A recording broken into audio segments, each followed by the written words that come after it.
Guys, Jackie M, how you doing? Day number 23 of my 30-day challenge of 30 days of Malaysian cooking tips. Make sure you do a hashtag live if you're watching it live, and do a hashtag replay if you're watching a replay. And let me know where you're watching from. And guys, don't forget to share this out with your friends who might find this of interest.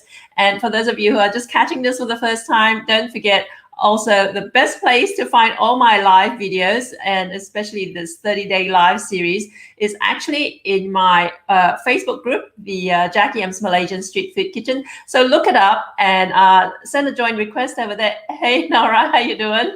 Okay, so today we are talking about Char Kway Teow, CKT, which is actually one of my signature dishes. Now, just a couple of things. When I first came to Australia, having grown up in, I know, it feels like a lot. It feels a lot longer. When I first came to Australia, having grown up in Seremban, I was very convinced that I knew everything there was to know about Malaysian food. All right, because I came as a teenager. I was like virtually an adult when I came to Australia. So and I didn't realize that there were actually other versions of CKT, right? The version that I grew up eating was actually not too dissimilar to the version that you would find like from KL down to Malacca, down to Singapore, okay? Because that was the part of the Peninsula of Malaysia I grew up in. Now, I would find out subsequently, like many years later, in fact, embarrassingly, that the more famous version of Char Kway Teow is the one from Penang, right? And Penang Char Kway Teow looks vastly different to the Char Kway Teow I grew up with in Seremban, okay? So that's one thing. Now, how is it different? The Penang Char Kway Teow uses thin noodles, and it's very light colored, okay? The dish is fried up with a very light touch, okay? Whereas my version that I grew up with was quite dark and quite slightly heavier. And also a lot of the time, it actually incorporated not just the wide cut rice noodles, not the thin cut ones that you get in Penang, but also it incorporated some Hokkien noodles, which are egg noodles, okay? So that was the version I grew up eating. And I would find after coming to Australia and selling Char Kway Teow as my, one of the dishes that I specialized in, that a lot of people, a lot of Australians, to be fair, hey, Eileen, not many Australians, not enough Australians have visited Malaysia, but of those that have, invariably, their experience of Char Kway Teow would have come from their visit to Penang, okay, because Penang's a tourist hotspot. So a lot of them thought I was a charlatan and was trying to pull the wool over their eyes and pretending I was cooking Char Kway Teow when they thought I wasn't, which I was, and that frustrated the heck out of me. But that aside, okay, let's talk a little bit about Char Kway Teow and the sauce that goes into it and how I actually go about producing it, okay? And the other thing I want to mention as well, if you ate my Char Kway Teow 10 years ago, it's probably a lot different to the Char Kway Teow I sell now, okay? Because my food does evolve. And, I've subsequently made quite a few trips to Penang. It's become one of my favorite destinations now.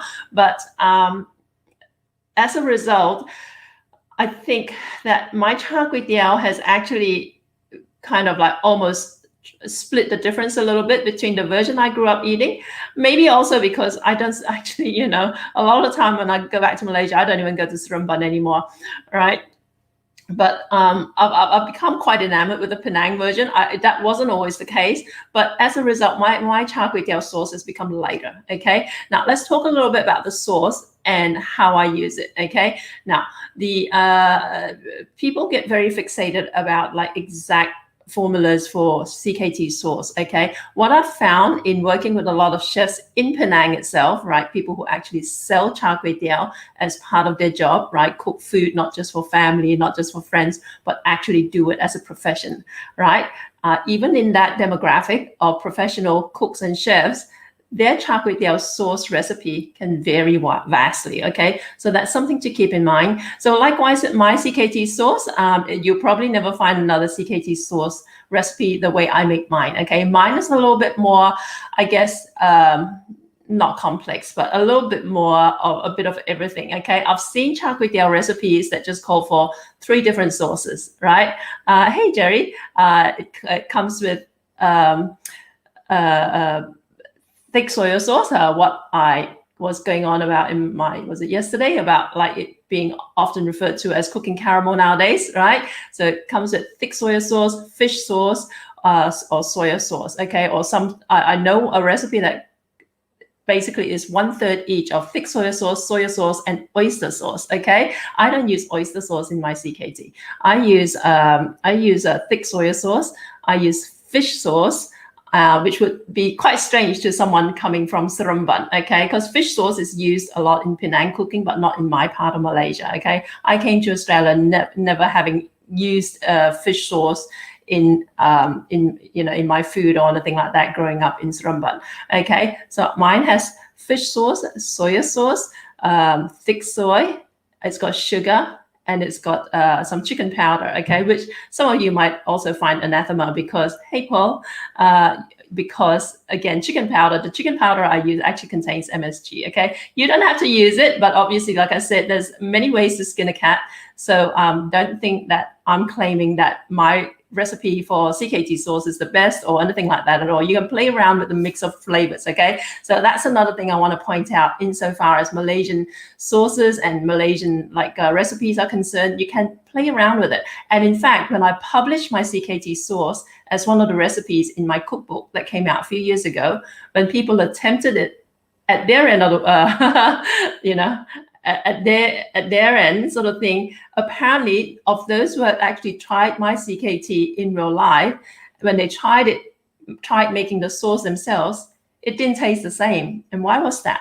The reason was that, there are nuances in the kind of sauces that we use. Okay, so I might have stated fish sauce, and they'll go out and buy their favorite brand of fish sauce. And I say soy sauce, they buy their favorite brand of soy sauce.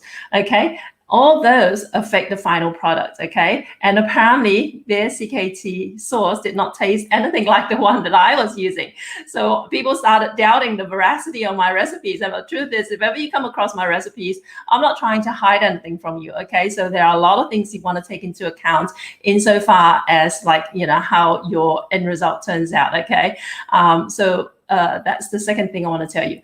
And finally, I want to tell you, insofar as using the sauce in my CKT, what I notice a lot of people do with their CKT is it ends up looking like a Thai pad see ew, okay, which also use the wide cut noodles. I'm talking about the CKT from the southern part of Malaysia, okay, which use similar wide cut noodles, okay. So, I mean, for people who are used to Thai food, trying to draw a correlation with Malaysian food, if you try and describe what CKT is like to them, okay? A lot of people think when I cook CKT, they think I'm cooking pad Thai, okay? So pad Thai, I mean, if you have to do it, I hate going there, but you have to go there, you would say pad Thai looks like Penang CKT, and pad see ew looks like CKT from Kuala Lumpur down south, okay? So that's a very broad correlation. But a lot of people, having said that, because of the type of noodles you use, right, the wide cut noodles in pad see ew is more saucy, okay? It's almost like it's like slightly braised, okay?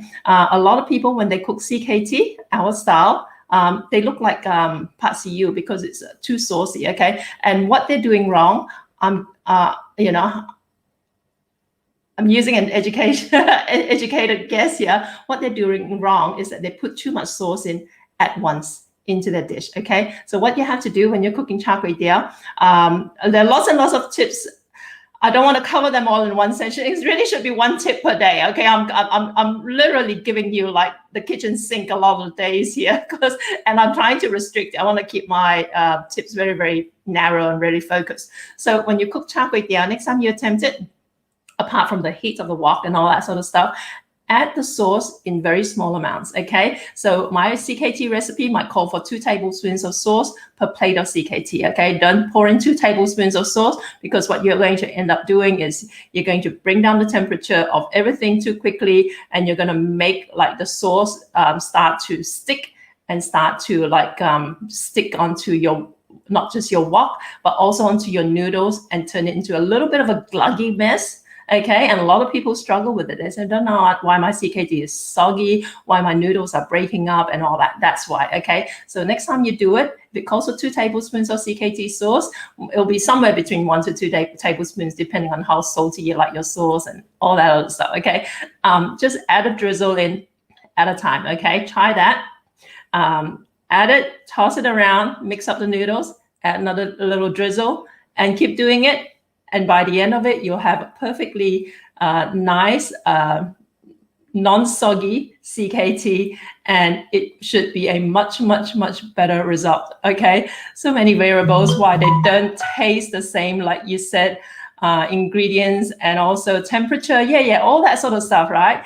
So all these affect how your CKT turn out. But ultimately, what I want to encourage you to do is actually kind of like apply a really kind of like open mind when you approach Malaysian cooking, right? Everything like from CKT to everything else. Okay, don't think there's one recipe that fits everything, and don't think. And also, I mean, there are so many other nuances we can go to. You know, from the type of noodles, texture of noodles, even down to the brand of noodles. You know, depending on where you're located. You know, because restaurateurs here in Sydney actually have their preferred brand of CKT noodles that they use for CKT, and all that sort of stuff. We can cover them at infinitum. Okay, just from the one dish. But the one thing I want you to take away today, like I said, add your sauce in very, very small drizzles, okay, so that you don't end up with a soggy wet part CU instead of a CKT. Okay, give it a shot and let me know how it turns out. All right, so that's day number 23, and I will see you tomorrow for day 24. Ciao, guys.